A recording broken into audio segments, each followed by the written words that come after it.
Hello, welcome. So today we're going to be in r/best of Redditor updates, and OP appears to have bumped into their ex-husband of 3 years ago, and they're having some real mixed feelings about it. So if that sounds like something you'd be interested in listening to today, then please stick around and enjoy. And don't forget to like and subscribe, please. Thank you. So, this one was posted in Best of Redditor Updates by iGlad3032, and the title says, I met my husband that I divorced 3 years ago. Obviously, the original poster is not the OP is up on the screen. It says they met the husband that they divorced 3 years ago, and they miss him so goddamn much. So let's unpack this together, shall we? This was originally posted on February 28th, 2025, so not that long ago. I, 35M, divorced my husband, 36M, 3 years ago, and God, I miss him. I asked him for a divorce for a few reasons, most of which being that his depression got exponentially worse day after day, and he refused to seek treatment. Sometimes he wouldn't even go into work and ended up getting fired from his job. I stayed with him for so effing long, praying that one day he would start trying to get better. It was all I ever wanted. But that day didn't come. I sobbed the entire time signing those papers, and when I handed them to him and asked for a divorce, he just gave me the emptiest, deadest look and signed them without a word. My heart felt like it had been shattered with a hammer. Anger and sadness and fear tied together in the world's tightest, ugliest knot and inset deep into my chest. I put on a brave face for my friends, tried to frame it as shackles coming off and a new beginning, but it was a lie. It was just hurt, and it keeps hurting, and it will never stop hurting. He was my soulmate. I'll never love anyone like I loved him. He used to be so sweet and loving and so passionate and happy, and every other wonderful thing a man could want from another.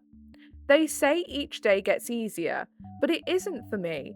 It's been 3 years and I'm still reaching over to the other side of the bed in the morning to pull him close, and it always stings when my hands touch fabric and not his skin.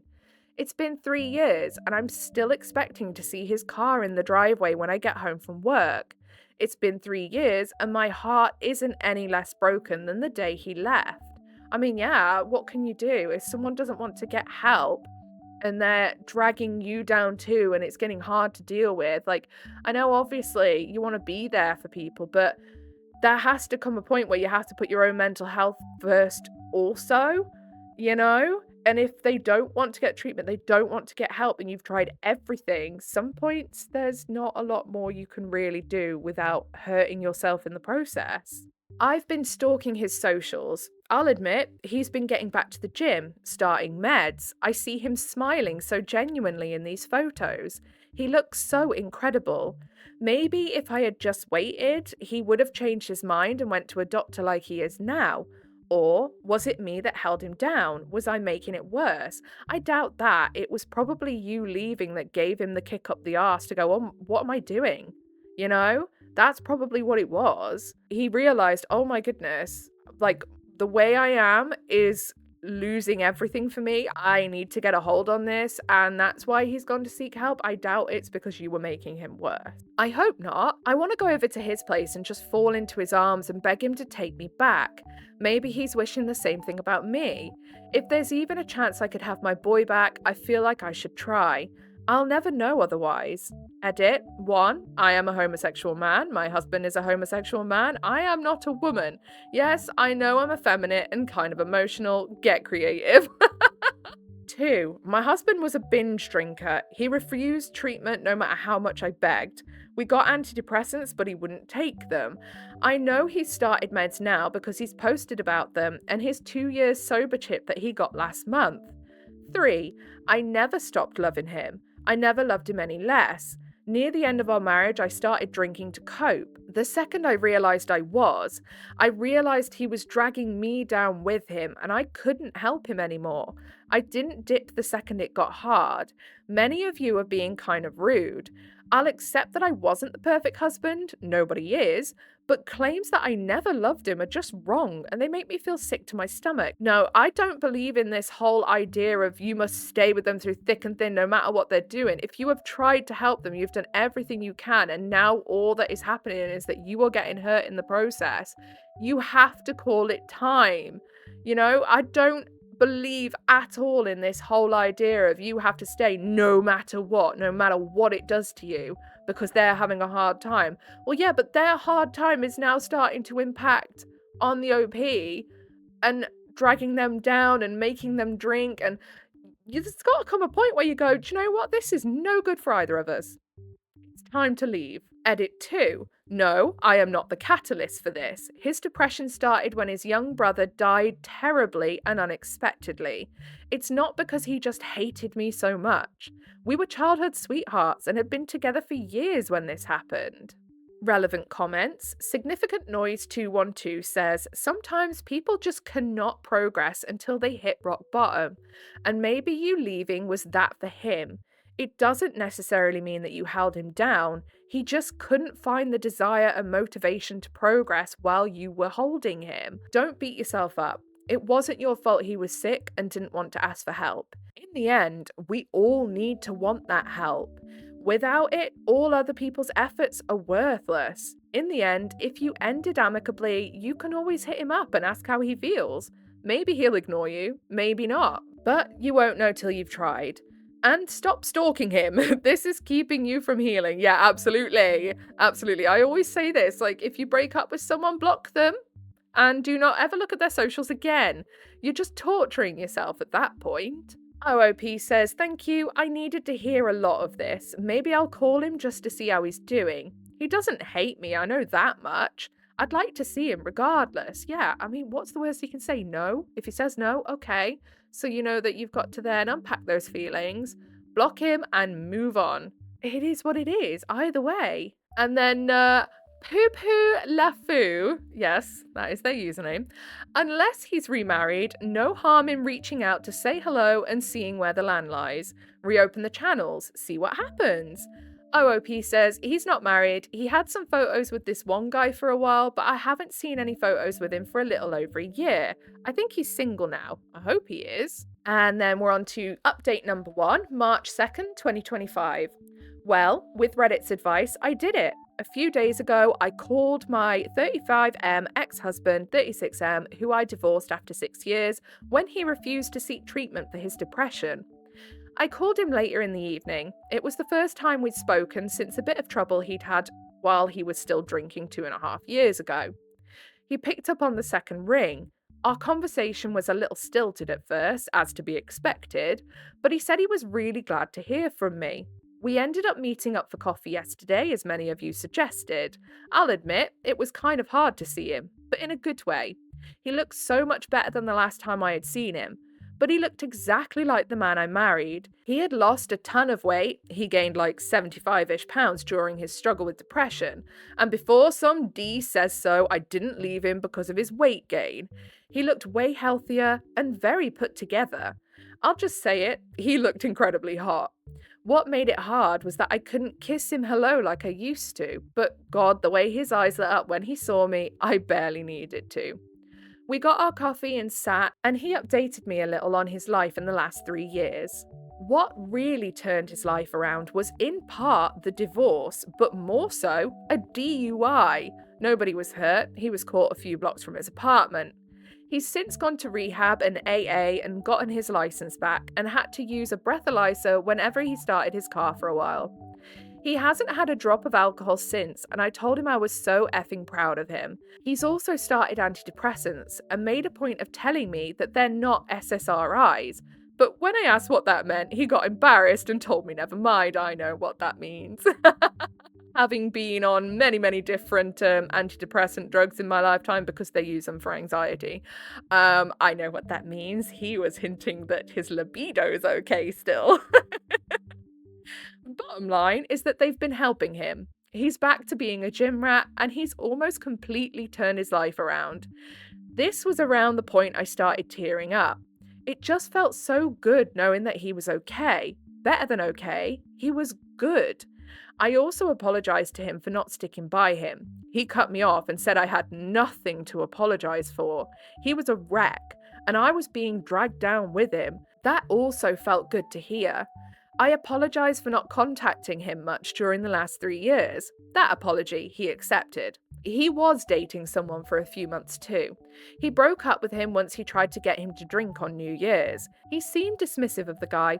Guess it wasn't serious. We got up and went on a walk after a few hours, and I think we both realized it felt like a first date. Ah, stop it, you little cuties.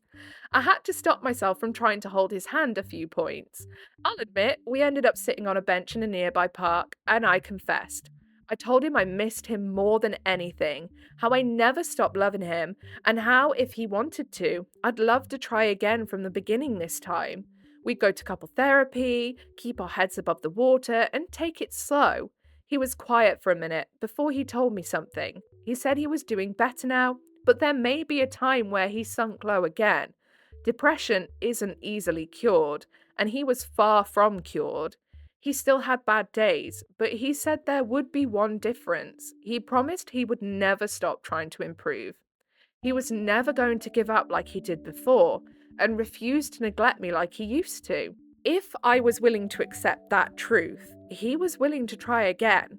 I agreed, and he pulled me into an embrace and snuck a kiss to my temple. Oh, it's so cute. I'm far too luteal for this shit. It is not the right time of the month for this cuteness. You know, when it's the first warm day of spring after a cold, harsh winter and the soft breeze and basking sun hit your skin at the same time? It felt something like that, to the 1000th degree. After a while, he walked me back to my car and squeezed my hand goodbye. And the second I got inside, I started sobbing like a baby. Happy tears, though. I'm currently sitting in bed, kicking my feet like a teenage girl, texting him back and forth to schedule an actual date. He said he'd plan everything and try his best to make up for the birthdays and anniversaries he'd missed. He said it would knock my socks off. What a dork. I love being in love. Not gonna lie, this is gonna be a bit hard to explain to my friends and family. Not looking forward to those conversations, but right now, I don't care. My man loves me. I mean, who cares what they think? You're happy. You're both at a point where you're ready to try again. Like, this is just too cute. Too cute.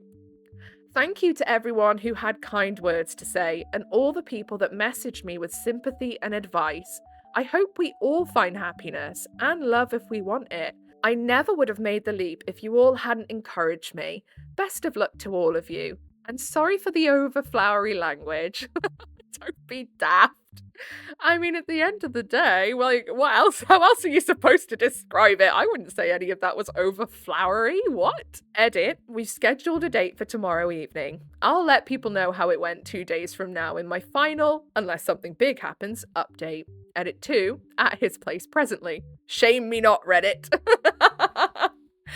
Oh, I really hope this works out. Like, I really do. I think this is really sweet. At the end of the day, they went through something and it pulled them apart. But now, it might actually bring them back together in a way more strong and understanding way, which I think is excellent for the both of them. And I don't know about any of you guys, but I just love seeing people happy. It makes me happy. Relevant comments. WolfChick75 says, I knew a woman who divorced her husband for the same reasons. They'd had 3 kids, one who was mentally ill, married for 25 years. She was tired of covering up for him, dealing with his crap, he was losing clients, etc., so she kicked him to the curb. 3 years later, he'd gotten sober, counselling, they remarried. She loved the person, not the drunk. Edited for grammar. See, exactly. Sometimes you get to rock bottom, and the only way up is to really get to rock bottom. In this case, for both these people, divorces.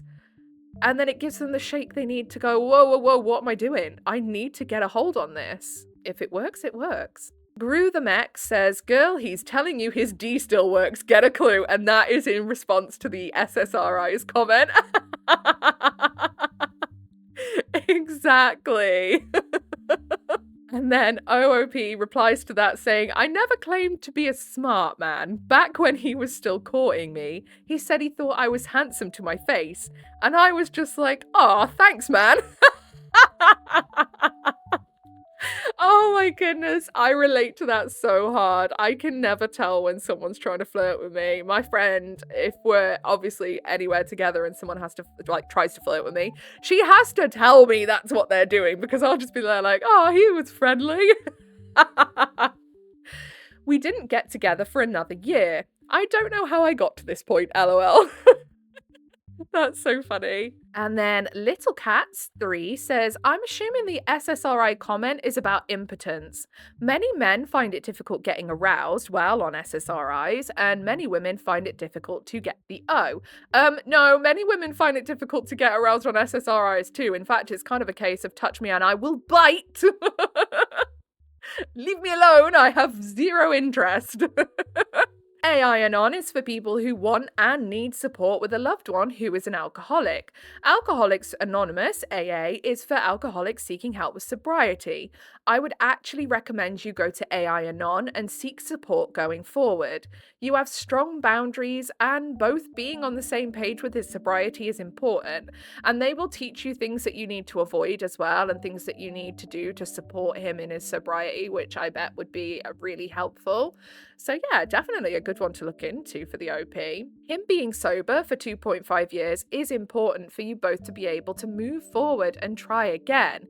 He's right that depression is absolutely something that could happen again, but if you both have plans in place to help each other and he has a support network with a therapist, my hope would be that it is an easier, less destructive time. As far as family and friends go, time is truly the only way forward. They are either going to love and support you and your decisions or get reevaluated being in your lives. Knowing that he's been sober for as long as he has is to me the most important and significant factor moving forward. I know I would want you to be happy, and if that's with him and he's sober and taking care of himself, it would be the only information I needed. You would choose him, so I would support that choice. Yeah, and it's not like we're talking like, oh, they broke up, then OP's ex-husband decided, oh, I'm going to get help, and we're talking a couple months down the line. We're talking 3 years of OP's ex-husband consistently proving that they are actually helping themselves without it being because they were trying to get OP back. There was no ulterior motive to getting the help. They wanted to do it for themselves, which is a very, very good sign. And now we're on to the final update, March 6, 2025. He also posted it on his profile. My 35M, ex-husband 36M, and I recently reconnected. I won't go over the details of why we split or our reconciliation, since I'm sure the average Redditor can click buttons and most likely read. He was the one taking me out and promised me that it would, in his words, knock my socks off to make up for his neglect of me. He sure as hell delivered. A little backstory, we've been together since we were 15 and 16 respectively, and have never moved out of our hometown. This year would have been our 20th anniversary of getting together, not married. My goodness! We were dating secretly for about 5 years before our parents caught us one day during the summer break. The fallout from finding out their son was gay actually made his parents split. What? Why? Oh, okay, I think we're going to find out why.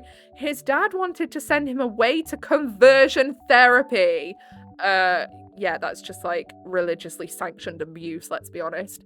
He's seen his father maybe once per year on average, and every time he's incredibly cold towards me. Would never refer to me as his son-in-law, only my husband's pal. Oh, how childish. Grow up. I wonder why. Anyway, not what you're here to read. I'll get on with the law. Okay, I'm really starting to understand why OP's ex-husband, or soon-to-be again husband, I guess, was so depressed, and struggling so much. My goodness, his dad sounds like a right knob. If one of my kids came to me and told me they were gay, I'd be like, okay, that's fine. Just still make sure you pick good partners. That's all I care about. I couldn't care less what your orientation is, as long as you pick nice partners who treat you well. He picked me up from the house and wouldn't tell me where we were going, but told me to dress warmly. He ended up taking me to the place where we met, a run-down ice skating rink in our town.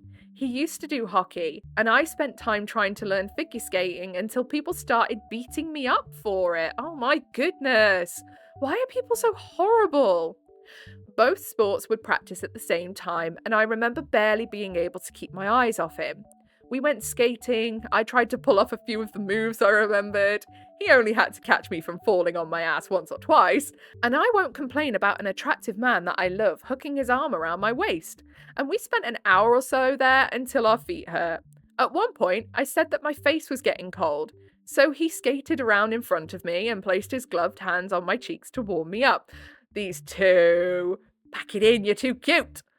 I just about burned a hole in the ice from how hard I was blushing, I swear to God. Oh, bless you. He wasn't done then. We left and went to dinner, specifically the restaurant where we had our first date.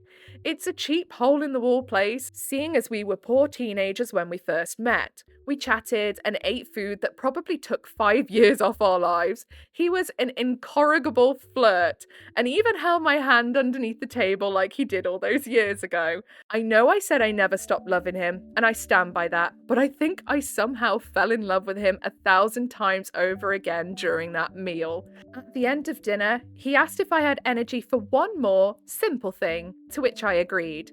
He took me a while out of town to a dark sky zone park, specifically the one where he proposed to me 10 years ago. He set out a blanket to sit on and another to cuddle under, and we went stargazing all bundled up together. You never know how much you miss the sound of someone's heartbeat until you haven't heard it for so long.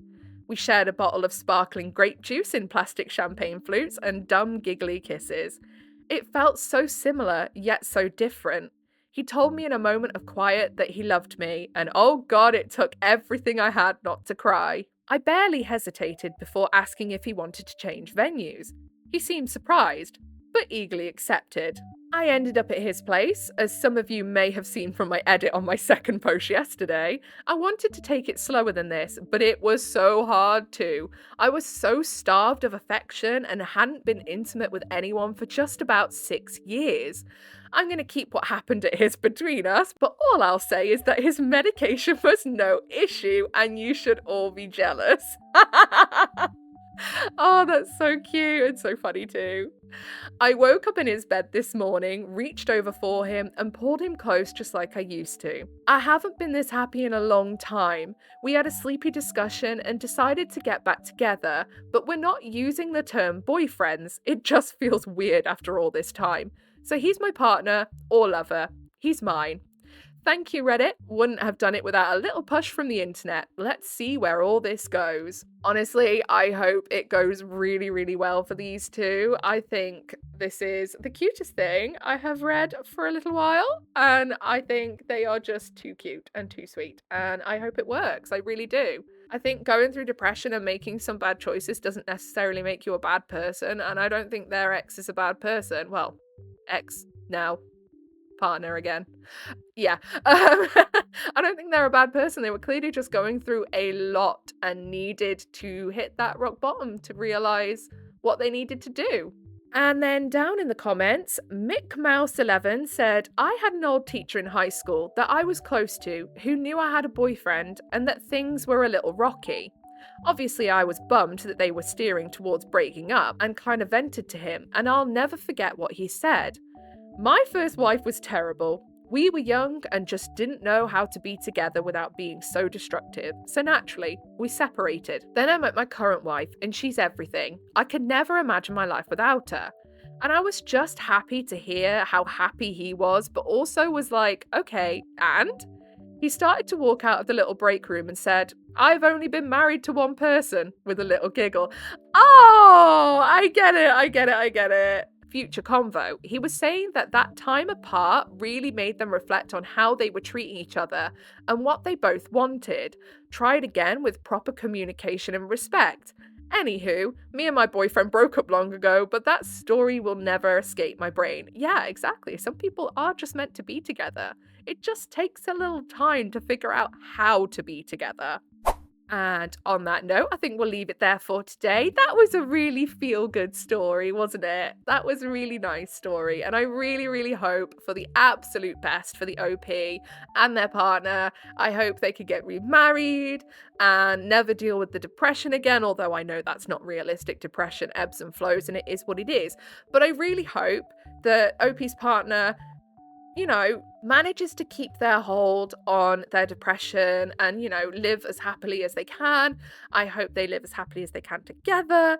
And I just hope they have a really nice life together because I think they deserve it. Absolutely. Anyway, if you made it all the way to the end, then I appreciate you very, very much. If you leave a little like and subscribe, I'll appreciate you even more, and it will help you find your way back here. I am going to disappear now. I hope you have a good rest of your day, whatever it is you're doing. Goodbye.